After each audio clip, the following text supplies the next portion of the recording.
vou tentar deixá-lo pronto para ver se amanhã eu já consigo disponibilizar.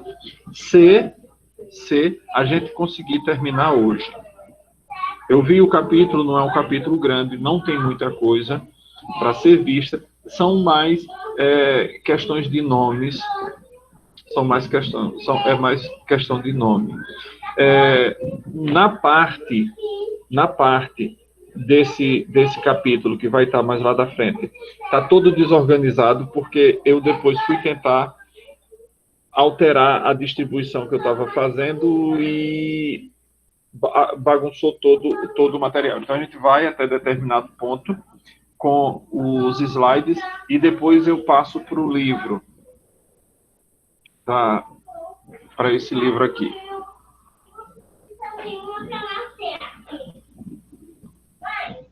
Professor, me diga se eu tenho... Me diga o tema para procurar aqui no livro. É a Cristiane. É o capítulo 6. Quer dizer, o capítulo 6 do seu livro. Não, estrutura silábica não. A gente está no processos e regras fonológicos. Certo. Achou? É 8.2.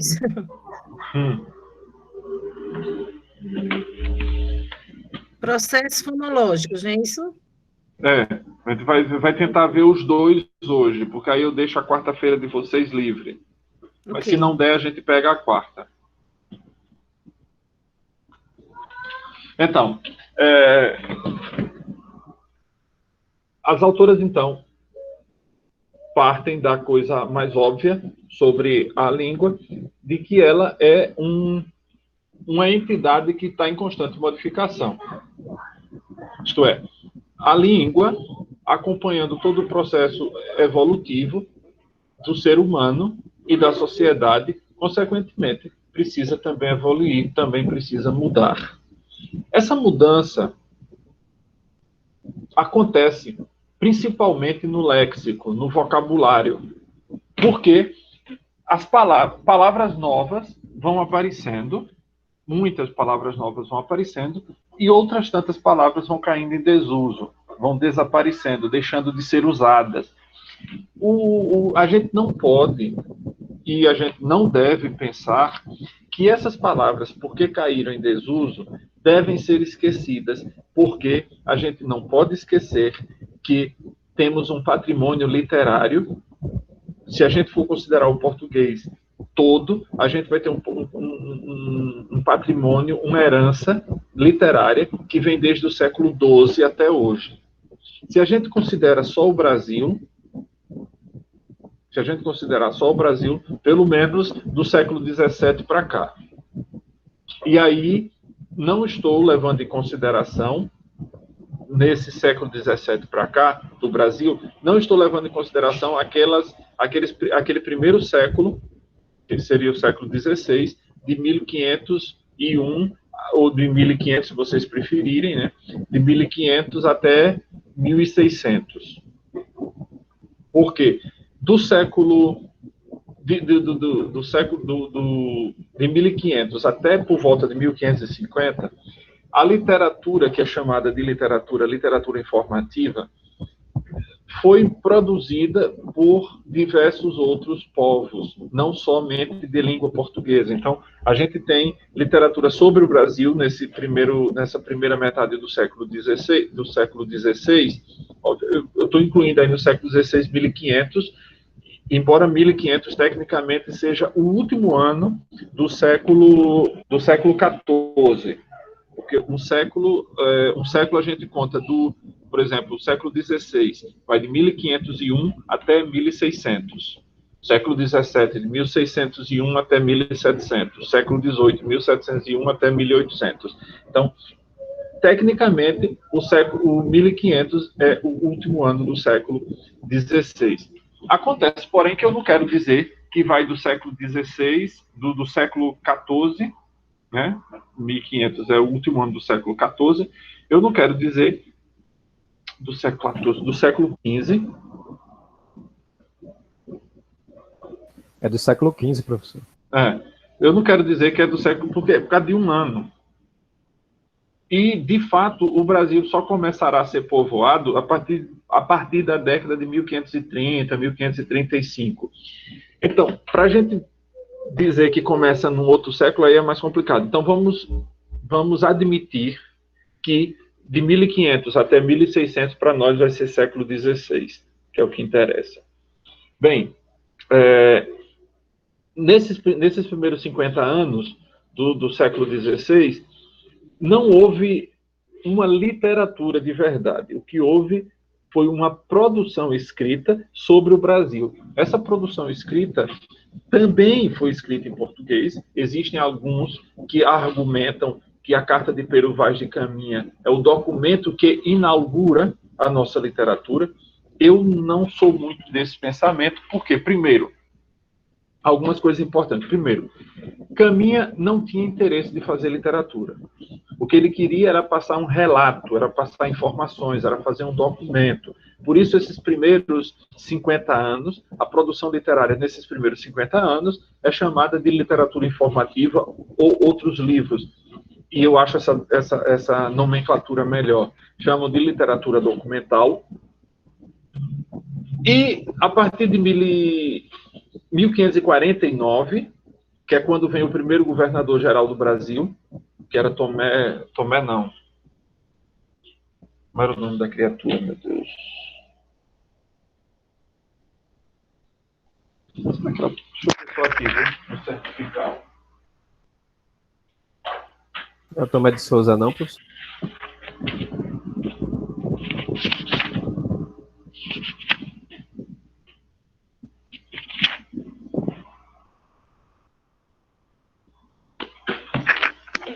Exato, Tomé de Souza.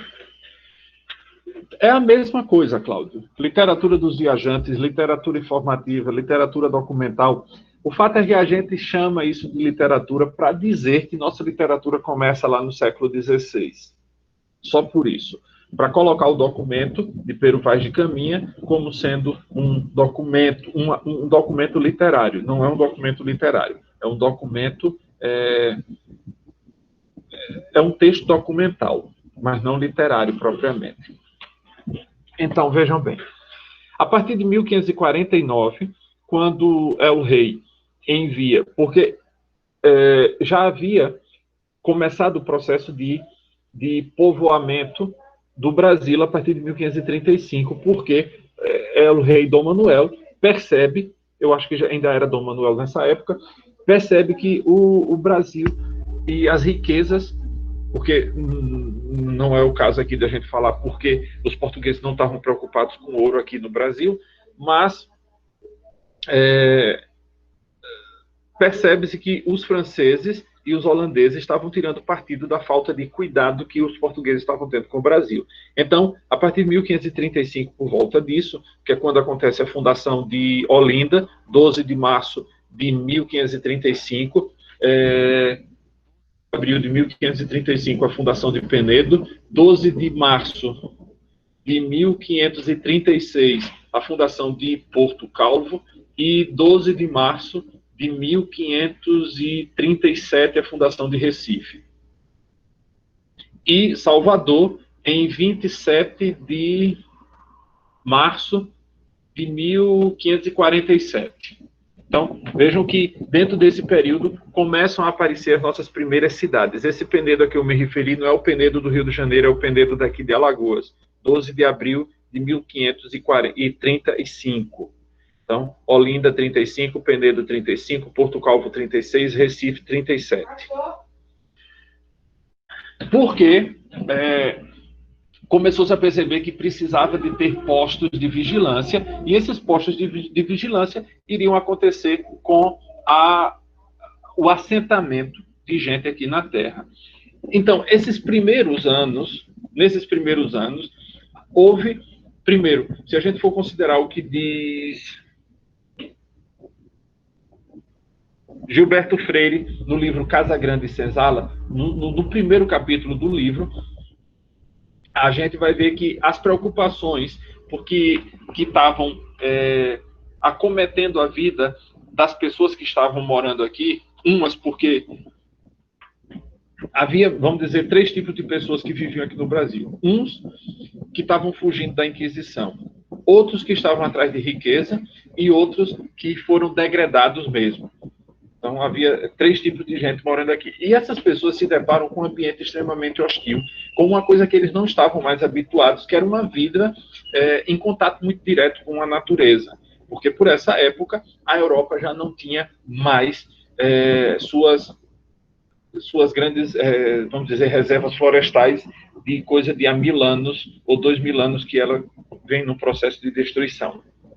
Então, esse homem se depara com um ambiente extremamente hostil, ele não vai ter tempo, nem vai ter espírito, nem vai ter paciência para se dedicar a escrever coisas muito que extrapolem os limites das necessidades dele. Que escrevesse uma conta de alguém que estava devendo, que escrevesse alguma coisa que emprestou ou algum empréstimo que tinha que devolver num determinado dia. Isso aí não é literatura, é coisa documental. É mais ou menos disso, por essa época também a divisão do Brasil naquelas 14 faixas de terra que foram chamadas de capitanias hereditárias. Então vejam lá, nesses primeiros anos, a literatura que a gente tem é uma literatura meramente informativa, descritiva, dos viajantes, e não necessariamente precisava ser escrita em português. Tanto que uma das mais famosas descrições foi feita, na verdade, em alemão por um cara chamado Hans Stader. Óbvio, está traduzido para o português isso hoje, mas ele não escreveu em português, escreveu em alemão. E existem textos sobre o Brasil em francês, em holandês, e tudo isso, apesar de escrito em outras línguas, fazem parte disso que é chamado literatura informativa sobre o Brasil. Por isso, eu não acho que esses primeiros 50 anos mereçam ser considerados parte de nossa literatura. Como eu disse, a partir de 1549, quando El Rei manda Tomé de Souza para cá, vem junto com ele um grupo de padres que tinha há pouco tempo sido formado. Lembre-se que a gente está no século XVI, 1517 acontece a revolta lá do grupinho contra a Igreja Católica, a Reforma Protestante, e depois, uns 50 anos depois, vai acontecer a Contra-Reforma. Nesse ínterim, nesse processo, por volta de 1517, por ali, pelas circunstâncias, um padre espanhol, chamado Inácio de Loyola, funda um grupo militar, não como as cruzadas, que eram soldados de verdade, usavam armas, matavam. Eles eram soldados, mas no sentido de uma estrutura hierárquica e uma estrutura de obediência aos modos militares, que foi a Companhia de Jesus, conhecida como os jesuítas. Então, os jesuítas, que era um grupo novo nessa época, vem junto com Tomé de Souza com o objetivo de fazer uma dupla evangelização aqui no Brasil. Que dupla evangelização era essa? Porque a gente costuma ouvir que eles vinham para cá com o objetivo de evangelizar os índios, mas não só. Acontece que essas pessoas que vieram a partir de 1535 para fazer o processo de colonização, normalmente, óbvio, como era de se esperar, não traziam consigo a família, porque problema com os índios, as guerras, problema com os animais, os insetos, todas essas coisas pesavam para que eles não tivessem preocupação nem interesse de trazer consigo a família. E aí, chegavam aqui, uma das primeiras coisas que faziam era logo se amaziar com uma índia. E a história que depois vai aparecer lá no poema do Caramuru é que não existe pecado abaixo do Equador. E aí os padres jesuítas vêm para cá para reevangelizar os portugueses que aqui estavam, fossem eles os cristãos novos, os cristãos velhos ou os degradados bandidos, que tinham sido degradados para cá, mas o primeiro objetivo era reevangelizar esses portugueses e evangelizar os índios. Porque lembre-se do que diz lá o que caminha, diz lá na carta para o rei, que provavelmente aqui não tinha ouro, prata, nem nenhuma coisa de valor, e a coisa mais importante que o rei podia fazer aqui era salvar aquelas almas. Então, esse era o objetivo, digamos, que os jesuítas vêm cumprir aqui. Então, a partir de 1905, de 1550, vem junto com Manuel da Nóbrega, que era o chefe, vamos dizer, o coronel dos jesuítas. Lembre-se, eles são uma ordem de caráter militar, então você tinha lá o líder dos jesuítas, o padre Manuel da Nóbrega, e junto com ele vem um seminarista chamado José de Anchieta, que depois de algum tempo, eu acho que ele tinha 16 anos quando veio para aqui para o Brasil. Ele é espanhol, nascido na Ilha das Canárias, e quando vem para o Brasil, uma das primeiras coisas que ele faz é aprender a língua tupi. Óbvio que ele não aprende tupi de verdade, o que ele aprende é a língua das crianças. Então, o tupi que os jesuítas usavam na comunicação de todos os dias era o tupi dos curumim, não o tupi dos guerreiros. E aí ele faz uma gramática, e essa gramática é levada para a Europa para ser distribuída nessas ordens missionárias que eventualmente viriam aqui para o Brasil a fim de evangelizar esses indígenas. Bem, a partir daí a gente pode começar a pensar na existência de uma literatura brasileira, enquanto literatura produzida no Brasil, uma vez que a gente não tinha ainda brasileiro. Se a gente for pensar de maneira bem legalista, a única literatura brasileira que a gente vai poder dizer é a partir do romantismo, que é quando, em 1822, o Brasil separa-se de Portugal e transforma-se numa nação independente. Aí você tem, de fato, brasileiros. Mas até 7 de setembro de 1822, o que havia eram portugueses nascidos no Brasil, e não brasileiros, de verdade. Estão me acompanhando até aí, né? E aí, estou contando essa história para emendar com aquilo que eu disse. A gente tem uma tradição literária muito longa, se a gente considerar do Brasil só. E se a gente considera o português, a gente tem desde o século XII para cá, portanto. E a gente não pode se perder no detalhe de que somente a língua que é usada hoje é importante. É por isso que existem os dicionários. Porque a gente vai ler, você vai ler um autor que não é nem muito antigo. Sei lá, você vai ler Jorge Amado. Jorge Amado é do século passado. E provavelmente você, durante a leitura, vai encontrar coisas que você não conheça. Por dois motivos. Ou porque é uma expressão muito típica do dialeto baiano. Vejam, eu já expliquei outra vez dos dialetos, né? São essas variações dialetais. Então, alguma coisa que é muito própria, muito inerente, muito particular do dialeto baiano e que, portanto, a gente que não fala baianês não vai ter acesso a ela, apesar de fazer parte do grande grupo do nordestinês, ou são palavras que eram usadas na época em que, ou na época de Jorge Amado, ou na época em que a história é ambientada. Apesar de que as histórias ambientadas da obra de Jorge Amado faz parte toda do ciclo do Cacaueiro, que era daquela geração de Graciliano Ramos, Jorge Amado, Raquel de Queiroz, que tratavam de coisas pontuais e alguns aspectos ali bem regionais. E, óbvio, a gente não pode, então, desconsiderar isso. Ainda que essas palavras tenham caído em desuso, fazem parte desse tesouro, que é o tesouro de nossa literatura. E, óbvio, palavras novas surgem, especialmente ou principalmente por causa das coisas da tecnologia. Ou porque os brasileiros, ficamos com preguiça de traduzir as coisas, ou porque acha que fazer a tradução é uma coisa sem sentido. Você vai, por exemplo, mouse. Eu acho que é a primeira palavra, né, que está aí, mouse. Em Portugal, eles chamam de rato.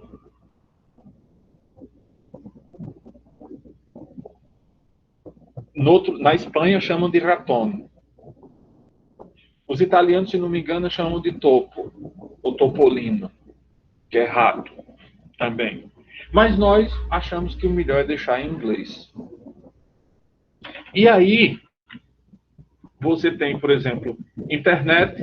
Óbvio que essa daí você vai chamar isso como? Porque net é rede, inter seria o que? Internacional, é a rede internacional. Algumas pessoas eu ouço dizer isso, né? A rede internacional, a rede mundial de computadores, e-book, e-mail, que são todas palavras. O manual de redação dos três poderes, da Presidência da República, do Senado e do STF, aconselham a usar correio eletrônico. Na verdade, eles nunca usam e-mail. Lá sempre fala de correio eletrônico. Eu, em e-book, às vezes eu chamo, alguém pode já ter recebido uma mensagem de um e-mail meu que aparece isso com e-livro, um e-livro. Criei um neologismo. O livro eletrônico, sei lá. Agora, aqui vocês vão notar que eu coloquei a palavra câncer. Por que coloquei essa palavra aí? Porque ela entrou no português, na verdade, por um erro de quem trouxe essa palavra. Porque essa palavra, ela é latina, câncer significa caranguejo, tanto que é o nome de um signo do zodíaco, né? E quando foi trazida para cá, foi especialmente por conta das traduções de algumas obras do inglês para o português e adotaram o jeito como em inglês as palavras latinas entram. O que é que acontece isso? O latim, quando gera algumas palavras, em português, a gente tem que todos os nomes comuns entram pelo acusativo e todos os nomes próprios em português entram pelo nominativo. É o contrário do que acontece, por exemplo, em espanhol e italiano, que os nomes próprios entram pelo nominativo, entram pelo acusativo e os nomes comuns entram pelo nominativo. É o contrário, o oposto.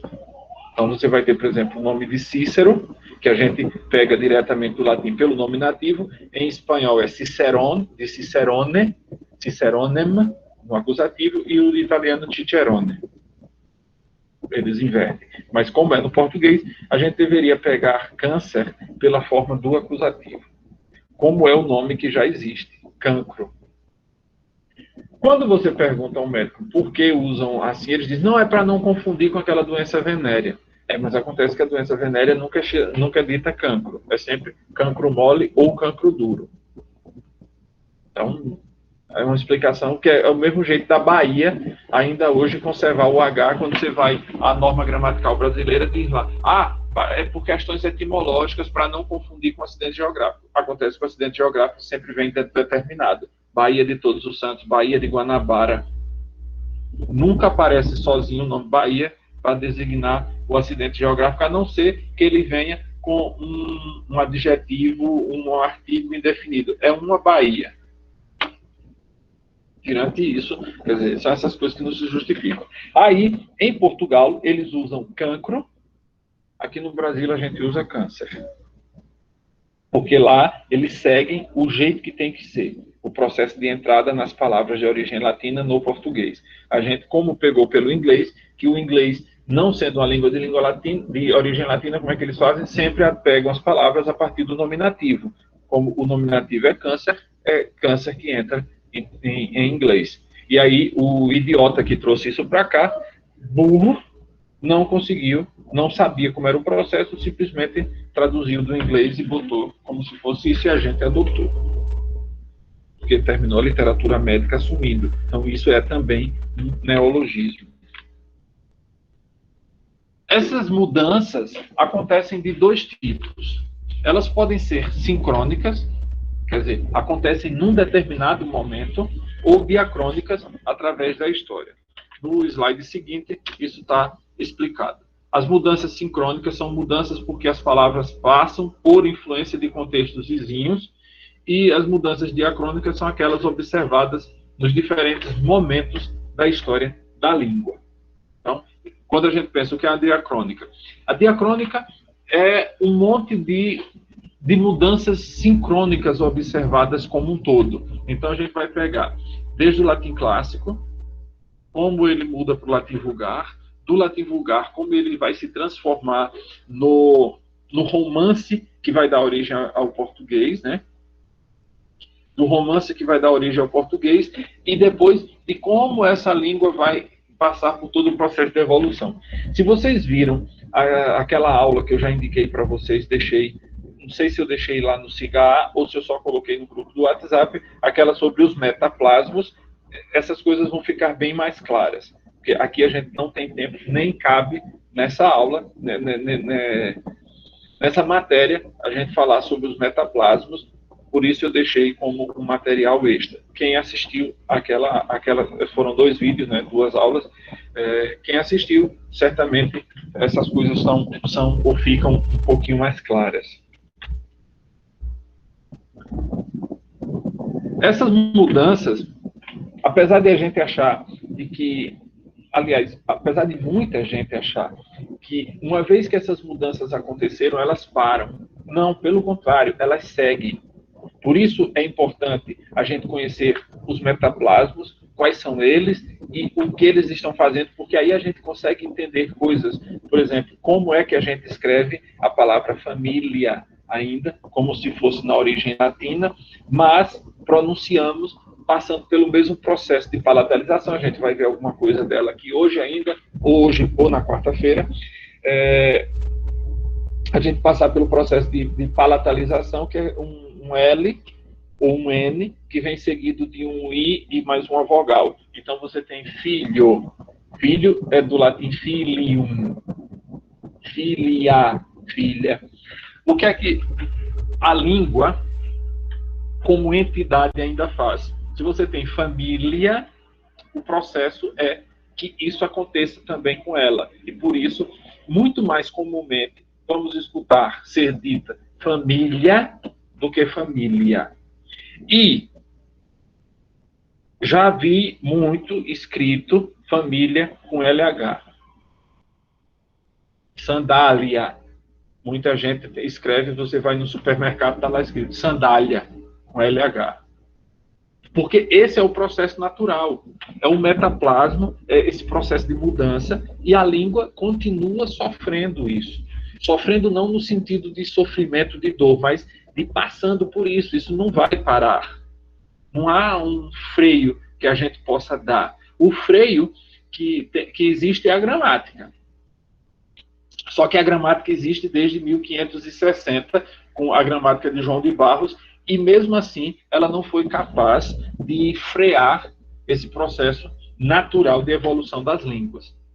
Nem o Esperanto, se alguém aqui conhece, que foi uma língua criada no século XIX por um médico, acho que polonês, se não me engano, Luiz Lázaro Zamenhof, com a intenção de que ela fosse uma língua que não sofresse nenhum tipo de modificação, nenhum tipo de regionalismo, que pudesse ser servida para fins de comunicação universal e extremamente simples, nem ela escapou do processo natural de evolução. Porque quando pessoas... E o que aconteceu foi que muita gente aprendeu Esperanto, formou comunidades em que as crianças eram alfabetizadas em Esperanto. Elas aprendiam, como primeira língua que aprendiam a falar dentro de casa, era o Esperanto. Então, ela torna-se, portanto, alguma coisa que não é mais meramente uma língua artificial e passa a ser uma língua natural e sofrer todas as coisas que uma língua natural deve passar. Ainda que o Esperanto ainda seja considerado, ou mesmo que o Esperanto ainda seja considerado uma língua artificial, mas, para quem estudou Esperanto há 20 ou 30 anos e vai estudá-lo hoje, vai perceber que muita coisa daquilo que se aprendeu há 30 anos e hoje já está completamente diferente. Porque os metaplasmos estão acontecendo ali, né? Metaplasmos são essas mudanças, essas transformações, porque uma língua passa. Aqui, meus caros, vocês estão vendo que a bagunça começou aqui, porque eu já estava querendo trazer as regras que diziam respeito a esse processo aí. Veja que aqui em cima já está processos e regras fonológicas, porque como aí no livro fala do primeiro processo, esse da assimilação, que é isso, como está descrito ali, né? são quando os segmentos se tornam mais semelhantes, assumindo os traços distintivos do segmento vizinho. Então, quando a gente vai aqui, lá no livro, na parte das regras fonológicas, a gente vê quem tiver com esse, eu não sei que número está no seu, Cristiane, mas aqui está no 6.2.2, assimilação, como regra fonológica. Aí ele diz, regra 3, que é o desse exemplo que está aí na tela. Uma vogal é nasalizada diante de uma consoante nasal. Então, veja, você tem aqui cama. Então, essa vogal assimila a nasalização dessa daqui, passando a não ser cama, mas cama nasal, assumindo esse traço distintivo. Então, isso é aquilo que se chama de regra 3. Por que eu não comecei da regra 1? Porque a regra 1 vai tratar de outro processo fonológico, que é o processo que vem depois. Mas acontece que na assimilação há outras regras. Eu estou lá na página 113, para quem tiver com o material aberto aí na tela, ou quem o imprimiu, como eu. A regra 4 é sobre a palatalização. E ela diz o seguinte, um segmento, eu não vou ler do jeito que está aqui, um segmento palataliza-se ao adquirir uma articulação secundária africada. Então, aí aqui estão os dois sons palatais, ou africados, né, que a gente tem, que é o tch e o j. Como é que a gente lê essa regra? A regra, do jeito que elas colocaram aqui, eu não aceito, porque elas fazem a regra de um jeito que ela seja universal, e ela não é universal. Ela diz respeito a um dialeto brasileiro, e não a todo o falar brasileiro. Então, o jeito que elas dizem, as consoantes T e D, quando diante de I, tornam-se ch e j. Acontece que não é assim.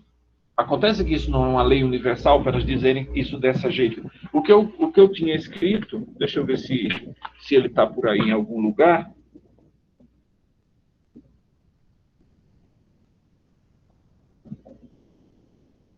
Está aqui. Regra 4. Eu estava trazendo as coisas para cá.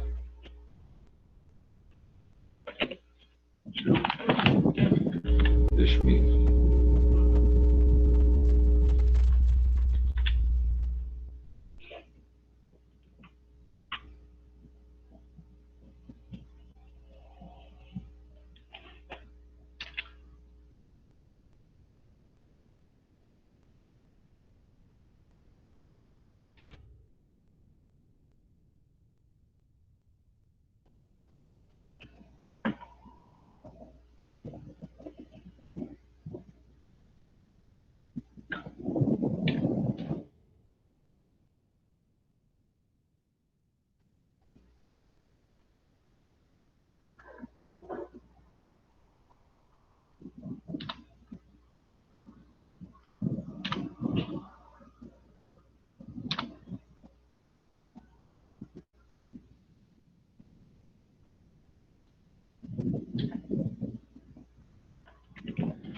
coloquei aqui.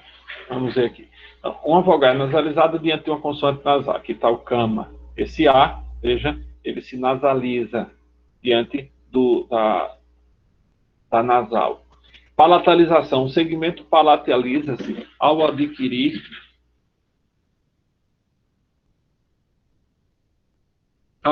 uma articulação secundária africada. Como foi a redação que eu fiz? As consoantes D e T, elas estão aparecendo para vocês. As consoantes D e T, em algumas formas dialetais do português do Brasil, tornam-se Ch e J quando diante de I. Então, você tem as duas variantes aqui, tia e tia, ou dia e dia. Que isso aí é a primeira forma de assimilação. Quer dizer, a segunda, né? Porque a primeira é assimilar a nasalidade. Essa outra é assimilar a palatalização. Depois, outro processo de assimilação que existe é a labialização, que é quando a articulação secundária de arredondamento é acrescentada à articulação primária. Deixa eu ver, está aqui. Deixa eu botar a imagem que estava.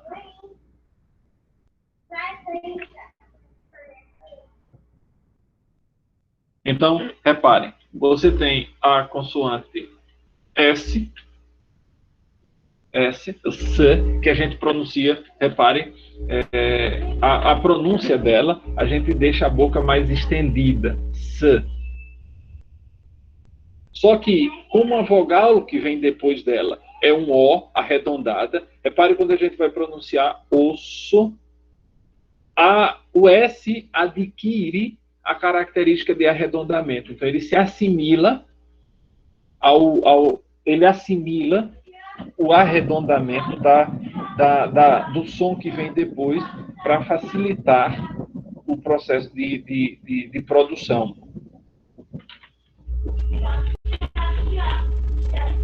Existe a assimilação do vozeamento, que é a regra 6. Regra 6, a gente viu, regra 3, 4, 5 e 6. Uma consoante adquire o traço de mais vozeada em final de sílaba ou palavra quando diante de uma consoante mais vozeada. Veja, a gente tem a palavra mesmo, com esse S, sonoro, surdo, mesmo. Só que como o M é nasal, mas ele também é sonoro, veja como é que normalmente a gente pronuncia mesmo. Isso é uma assimilação do vozeamento. Como a consoante seguinte tem essa característica, a característica do vozeamento, então isso vai acontecer, portanto, ali também.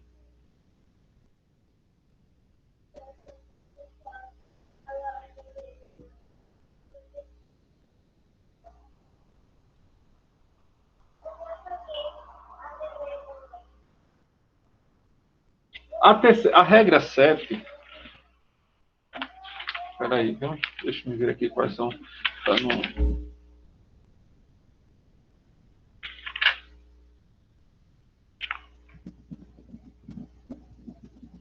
O outro, a regra 7, diz respeito à estrutura silábica. Aí eu vou parar aqui o compartilhamento, porque não tem mais. Não tem mais. Eu não consegui mais conseguir concatenar as coisas, os dois. Posso ir fazendo. Então, o segundo tipo de processo, então a gente viu o primeiro processo, que foi a assimilação, e vimos, portanto, algumas regras, a 3, a 4, a 5 e a 6, que diziam respeito à assimilação. As autoras poderiam já ter feito isso, e em vez de regra 3, dizer regra 1, 2, 3 e 4. Mas começam apresentando a assimilação, só que quando vão fazer a apresentação das regras, começam pelo enfraquecimento, que é o último, na verdade. Das regras, dos processos que elas apresentam aqui, há 3. Que processos são esses?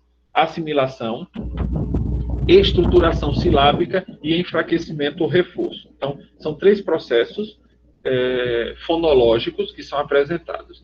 Vimos já a assimilação, que e os exemplos dela. O próximo é a estrutura silábica. Vejam, como elas definem a estrutura silábica?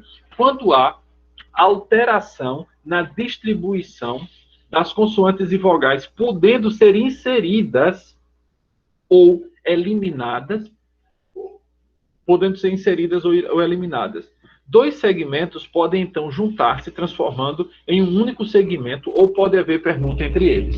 Aí, lá na regra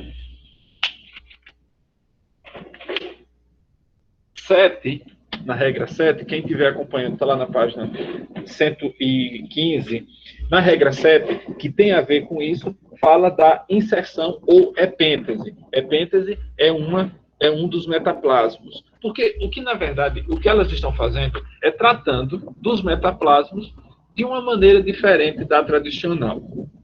E dando e nomeando de uma maneira um tanto diferenciada. Então, essa regra 7, como é que ela diz? Essa regra diz que haverá inserção de um segmento silábico, consonantal, alto, posterior e arredondado quando uma consoante em posição final de sílaba for antecedida por uma vogal acentuada. Então, você tem a palavra 3, essa regra 7 diz que você vai pronunciar 3, colocando uma semivogal ali, né? 3, vocês, nós. Repare que, para a proposta dela, vejam, a gente trata aqui de fonética e fonologia, não estamos tratando de gramática, não estamos tratando nem tampouco de língua escrita. As coisas que nos interessam aqui são aquelas que dizem respeito à língua falada e como ela é falada, para a gente entender, portanto, algumas coisas que fazemos e que não sabemos o porquê. Por que a gente acrescenta esse i do nós, vós, mas não faz eles? Porque não é tônico. Vocês.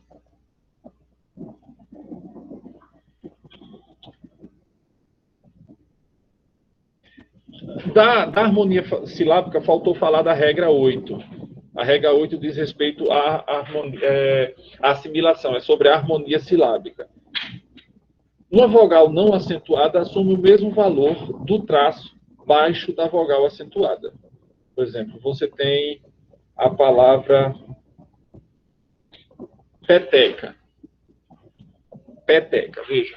O té é aberto. O que acontece com o anterior? Ela assume esse traço para a palavra ficar harmônica, porque ficaria, talvez, soasse estranho dizer peteca, peteca. Aí, para harmonizar isso aí, assimila a altura da vogal, que vem depois da vogal tônica. Então, a vogal pré-tônica assume característica da vogal tônica. Se ela for fechada, a outra fecha. Se ela for aberta, a outra abre.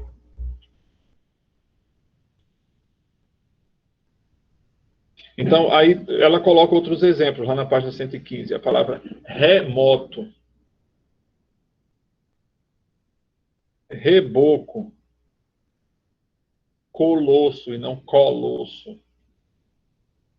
E menino, na pronúncia, apesar de estar escrito menino, como a vogal tônica é um i, a tendência é, na pronúncia, a gente fazer essa harmonia vocálica, o menino.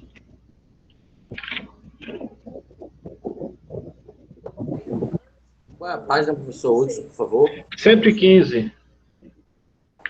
Obrigado.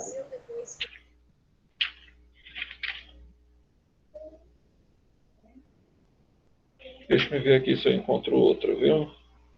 De estruturação silábica, porque essa outra era de...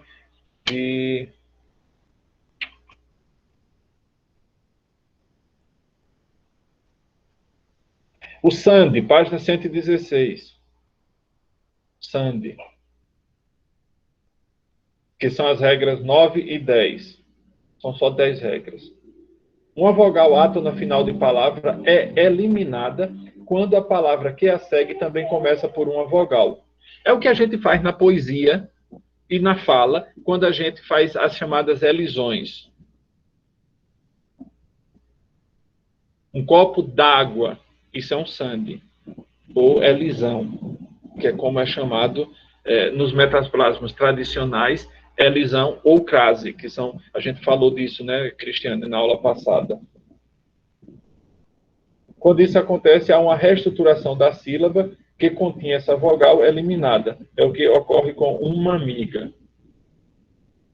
Interessante que, às vezes, os processos de cacofonia também acontecem com isso, né? Você diz uma mão, só que parece uma mão. Uma mão lava a outra. Uma mão lava a outra. Isso é um processo desse tipo, né? Que tem a ver com a estrutura da sílaba. Então, as regras 10, 9 e 10 tem a ver com a estrutura. E aí a gente vai para a última regra, que é do enfraquecimento ou reforço. Aí vamos entender primeiro, está na página 110, o que é o reforço. Reforço se dá quando os segmentos são modificados segundo a sua posição na palavra. Essa é interessante. Veja. O enfraquecimento aparece na página 111, a regra 1. A regra 1 é a regra do enfraquecimento. E veja. Diz assim, a leitura da regra. As vogais E e O tornam-se respectivamente E e O quando não acentuadas, por exemplo, na palavra forma e formoso.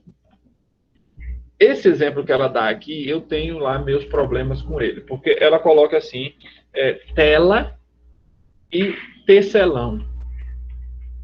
Só que tela talvez tenha tido alguma coisa a ver, mas muito remotamente. Hoje a gente não tem. Você tem o verbo tecer, que é fechado, e, portanto, tecelão vai ser fechado, mas, na minha concepção, tem a ver com o verbo de onde se origina, que é o tecer, e não de tela.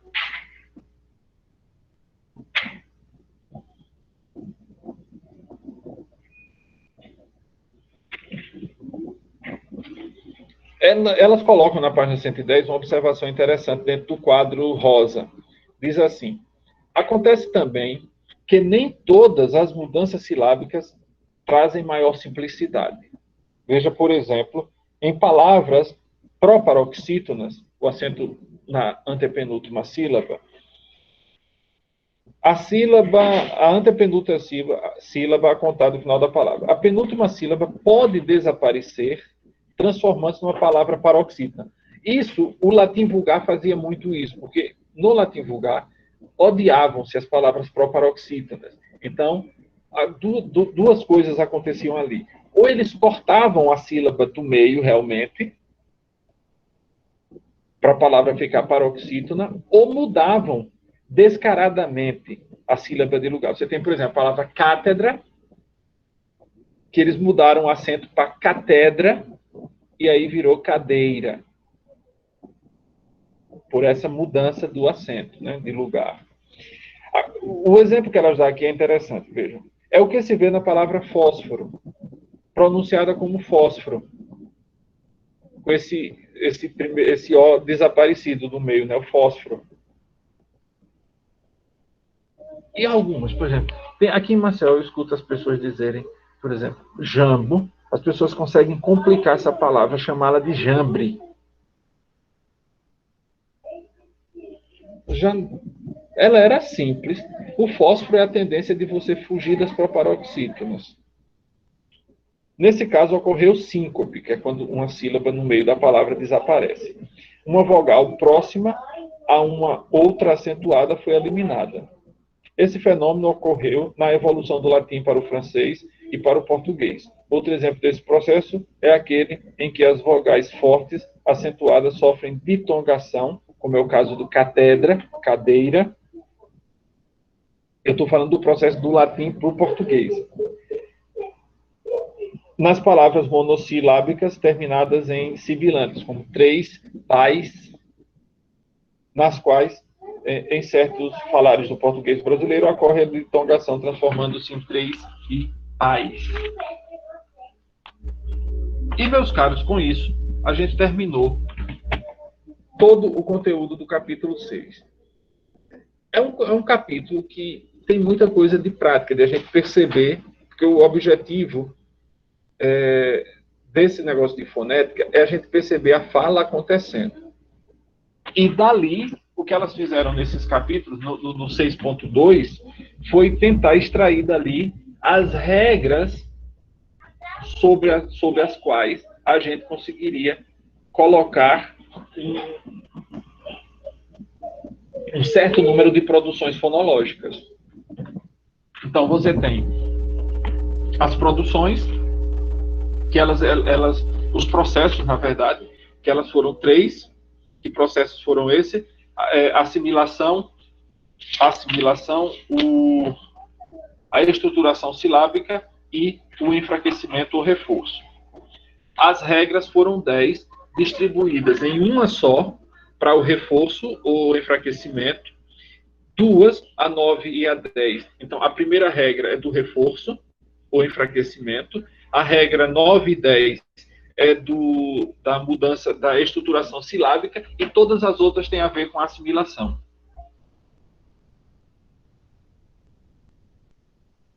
Só isso. Esse era o capítulo 6, e com ele a gente termina. Então, vejam lá. Eu vou preparar, a partir de amanhã eu já vou começar a preparar a atividade. Eu já tinha dito para alguém, mas tem mais gente na sala. Eu passei já as notas dessa última atividade, que terminou acho que sexta passada, não foi? Passei já estão lá no SIGA, já fiz as verificações. Somente a nota de Emily é que tinha dado problema, que o SIGA, por uma razão que a própria razão desconhece, não aceitou a maior nota dela, estava só aceitando a nota menor. Mesmo quando eu apaguei a nota menor, o SIGA insistia em que ela não podia tirar 10. Ele ganhou um ódio mortal a Emily Fernanda, e ela, pelo SIGA, só podia tirar 8,6. Mas, como eu não sou o SIGA, eu vi que ela tinha tirado 10, corrigi quando eu passei a nota para 10. Então, por favor, depois vocês verifiquem se existe alguma inconsistência. Eu verifiquei todas e não me pareceu que nenhuma foi errada. Então, mas, por favor, vocês verifiquem. Se constatarem algum erro nelas, vocês me avisem, por favor. Jason e Jedson, acho, mas Jedson não está aqui. Jason, eu acho que eu não vi a sua atividade. Eu acho, não tenho certeza.